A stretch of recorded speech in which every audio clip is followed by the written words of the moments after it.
Hulikam ang rambulan ng grupo ng mga kabataang lalaki sa Pasig kahapon. Sa kuha ng viral cellphone video, pinagtulungan ng isang minor de edad na lalaki na yan ng ilang kapwa minor de edad. Sunod-sunod na suntok at sapak ang inabot ng lalaki hanggang sa makawala siya sa grupo. Natigil ang gulong na mapasin ng dugo sa t-shirt ng lalaki. Ay sa inisyal na investigasyon ng Pasig Police, 2 minor de edad ang sugatan matapos masaksak. Nagkaroon daw ng pagtalo sa pagitan ng 2 minor de edad at iba pa sa loob ng paaralan.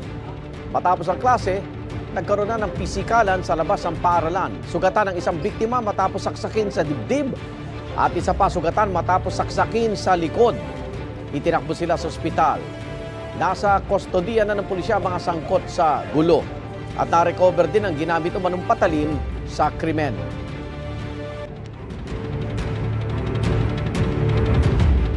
Igan, mauna ka sa mga balita, mag-subscribe na sa GMA Integrated News sa YouTube para sa iba't ibang ulat sa ating bansa.